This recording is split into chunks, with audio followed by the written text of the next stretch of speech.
বাজে সময় পার হচ্ছে আর্জেন্টিনার। টানা ২ জয় পেলেও আবারও হোঁচট খেয়েছে ব্রাজিল। ফুটবলের দুই পাওয়ার হাউসের সময়টা বাজে কাটলো আরও একদিন। প্রতিপক্ষের মাঠে গিয়ে দুদলেই খুঁয়েছে পয়েন্ট। ম্যাচ হেরে ক্ষিপ্ত ছিলেন মেসি। এদিকে ১১ রাউন্ডের খেলা শেষে লাতিন আমেরিকার বিশ্বকাপ বাছাই কার অবস্থান কোথায় সেটাই জানবো প্রতিবেদনের বাকি অংশে। কোপা আমেরিকার শিরোপা জয়ের পর থেকে যেন ছন্নছাড়া আর্জেন্টিনা। কে বলবে বিশ্ব চ্যাম্পিয়ন তারা? অন্তত কোচ লিওনেল স্ক্যালোনি নিজে কি তাই মনে করবেন?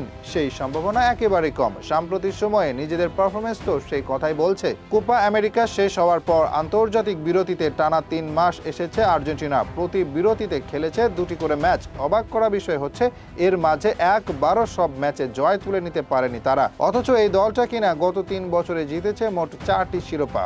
গত সেপ্টেম্বরে চিলি ও কলম্বিয়ার মাঝে চিলিকে ৩-০ গোলে হারালেও হেরেছিল কলম্বিয়ার কাছে। এরপর ভেনেজুয়েলার সাথে ১-১ গোলে এক হাঁটু পানির মাঝে ড্র করার পর বলিভিয়াকে উড়িয়ে দেয় ৬-০ গোলে। এবার প্যারাগুয়ের কাছে হেরে বসলো আর্জেন্টিনা। আলবি সেলেস্তেদের অবস্থা তো তাও যেমন তেমন। ব্রাজিল তো আরও নাজেহাল। মাঝে ২ ম্যাচ জিতলেও আবারও হোঁচট তাদের। দুর্বল ভেনেজুয়েলার বিপক্ষে এগিয়ে গিয়েও একজন বেশি নিয়ে খেলার পরও ড্র করে ১-১ গোলে। অথচ ভেনেজুয়েলা ম্যাচ শেষ করে ১০ জন নিয়ে। একই দিনে আরও একবার পয়েন্ট খোয়ানো লাগলো ফুটবলের দুই পাওয়ার হাউসকে। যদিও হেরে যাওয়া আর্জেন্টিনার স্বস্তি আছে কিছুটা, তবে দুশ্চিন্তা এখনো পিছু ছাড়েনি ব্রাজিলের। পয়েন্ট তালিকায় যেখানে থাকুক পিছিয়েই পড়বে শীঘ্রই। দুই দলের খেলা শেষে তবে তালিকায় কার অবস্থান কোথায়? বিশ্বকাপ ও কোপা আমেরিকায় যেমন চ্যাম্পিয়ন আর্জেন্টিনা, তেমনি ফিফা র্যাঙ্কিংয়েও সবার উপরে মেসির দল।